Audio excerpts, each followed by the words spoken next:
सोचिए, दिल्ली का एक बेहद पॉश और सुरक्षित माने जाने वाला इलाका अमर कॉलोनी, एक घर जिसमें देश के एक सीनियर अधिकारी का परिवार रहता है।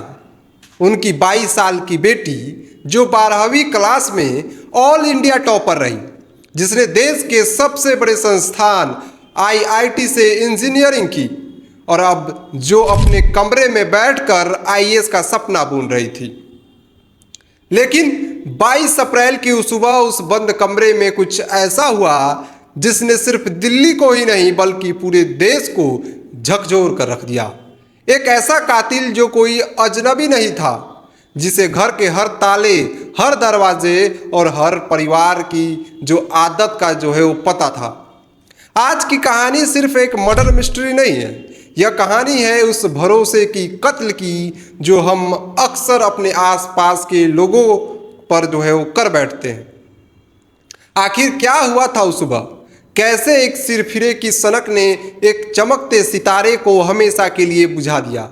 आइए इस पूरे कहानी को समझेंगे। उससे पहले मेरा नाम साहेब गुप्ता है और आप लाइव एक्सपोज देख रहे हैं। तारीख 22 अप्रैल, सुबह का वक्त। सीनियर आईआरएस अधिकारी और उनकी पत्नी हर रोज की तरह अपने फिटनेस के लिए सुबह सुबह जिम निकल जाते हैं। घर में पीछे से रह जाती है उनकी 22 साल की होनहार बेटी। लड़की के माता पिता ने एक रात पहले ही उसे समझाया था कि अगर यूपीएससी जैसा कठिन परीक्षा निकालनी है तो सुबह जल्दी उठकर पढ़ाई करने की आदत डालनी पड़ेगी। बेटी ने भी माता पिता की बात मानी और यह पहला ही दिन था जब वह सुबह सुबह उठकर छत पर बने अपने एकांत स्टडी रूम में किताबों के बीच खोई हुई थी। लेकिन उस घर में कुछ ही दूरी पर एक काली सोच उसका इंतजार कर रही थी। सुबह के ठीक 6:30 अमर कॉलोनी की उस सोसाइटी में एक 23 साल का लड़का दाखिल होता है। नाम राहुल मीना। कुछ ड्राइवर्स और स्थानीय लोगों ने उसे देखा और पूछा, अरे राहुल, तुम तो नौकरी से निकाल दिए गए थे, इतनी सुबह सुबह यहाँ क्या कर रहे हो? राहुल ने बड़ी ही चालाकी से जवाब दिया, बस इलाके में काम ढूंढ रहा हूँ, कुछ हो तो बताना। लेकिन राहुल वहाँ काम ढूंढने के लिए नहीं आया था।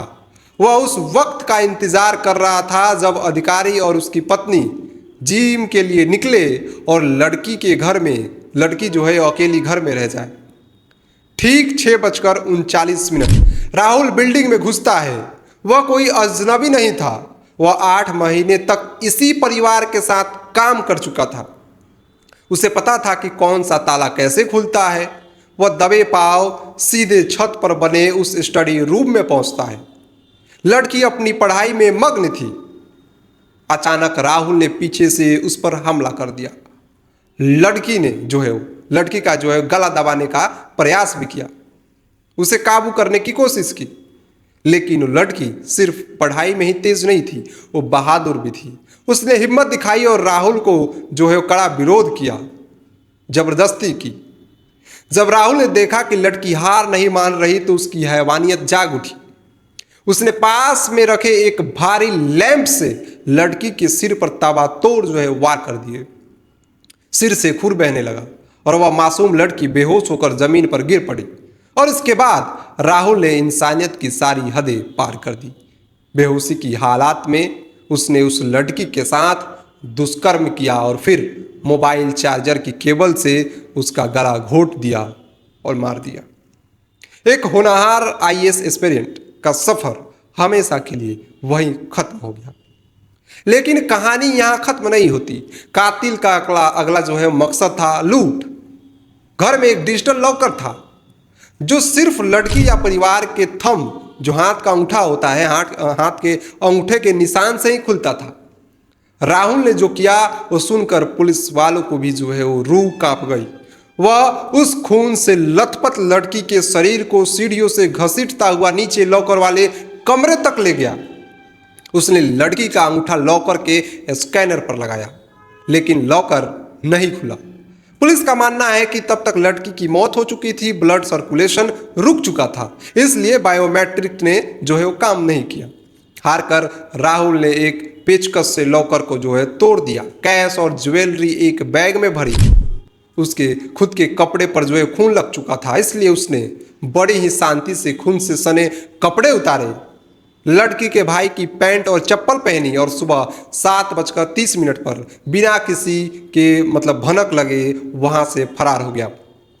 सुबह 8 बजे जब माता पिता जिम से लौटे तो उसने पैरों तले जो है उनकी जमीन खिसक गई। उनकी बेटी खून से लथपथ पड़ी थी। पुलिस की 15 टीमें तुरंत एक्शन में आई, लेकिन सवाल यह था कि आखिर राहुल मीणा ऐसा शैतान जो है वो कैसे बन गया।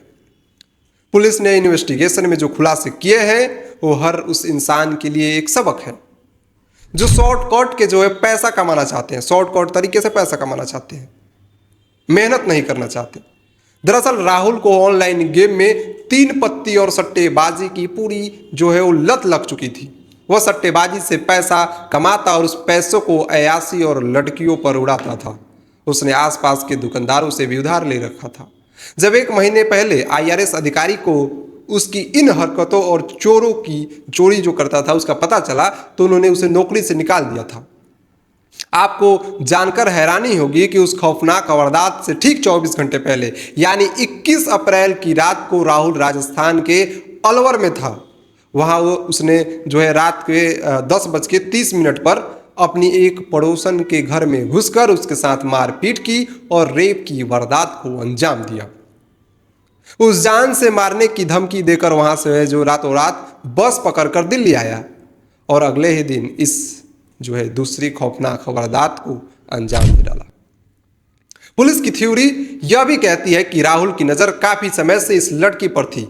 वह सिर्फ लूटपाट के इरादे से नहीं बल्कि एक सोची समझी खौफनाक साजिश के तहत उसके घर में घुसा था। दिल्ली पुलिस के सामने अब सबसे बड़ी चुनौती थी इस सीरियल रेपिस्ट और कातिल को जल्द से जल्द पकड़ना। पुलिस ने अमर कॉलोनी की उस बिल्डिंग और आसपास के तमाम CCTV कैमरे खंगालने शुरू की। कैमरे की मदद से पुलिस को पता लगा कि राहुल की किस दिशा में भागा है। पुलिस ने उस ऑटो वाले को ढूंढ निकाला जिसमें बैठकर राहुल फरार हुआ था। ऑटो वाले ने बताया कि उसने इस लड़के को द्वारका के एक होटल के पास छोड़ा है। बिना पल गवाए पुलिस की टीमें द्वारका पहुंची और उसी दिन यानी 22 अप्रैल की रात को राहुल मीणा को गिरफ्तार कर लिया गया। जब पुलिस ने उससे जो है पूछताछ की तो उसके चेहरे पर कोई पछतावा नहीं था, बल्कि वो पुलिस को गुमराह करने की कोशिश कर रहा था। दोस्तों, अमर कॉलोनी का यह केस सिर्फ एक क्राइम न्यूज़ नहीं है, यह हमारे समाज के लिए एक बहुत बड़ा जो है अलार्म है। एक तरफ वो लड़की जिसकी आंखों में देश सेवा के सपने थे और दूसरी तरफ वो 23 साल का लड़का जिसने ऑनलाइन जुए और आसान पैसे की चाह में अपनी इंसानियत ही खत्म कर दी। जिस बिल्डिंग में यह घटना हुई वहाँ पे जो है कोई सिक्योरिटी गार्ड नहीं था। हम अक्सर अपने घरों में काम करने वाले जो है उस पर जो है वो आंख बंद कर भरोसा कर लेते हैं जो काम करने घर पे आते हैं। लेकिन यह कहानी हमें बताती है कि जब आप किसी को काम से निकाले, खासकर उसके गलत आचरण की वजह से, तो उसके बाद आपकी सुरक्षा की जिम्मेदारी और बढ़ जाती है। एक सिरफिरे की सनक ने एक पिता से जो है उसकी होनहार बेटी छीन ली। हम उम्मीद करते हैं कि फास्ट ट्रैक कोर्ट के जरिए इस कातिल को जल्द से जल्द जो है वो सजा मिलेगी। खैर, आपकी क्या राय है, आप क्या सोचते हैं? हमने पूरा मामला जो है आपको समझाने की कोशिश की। कमेंट बॉक्स में ज़रूर अपनी राय बताइएगा। बहुत बहुत धन्यवाद।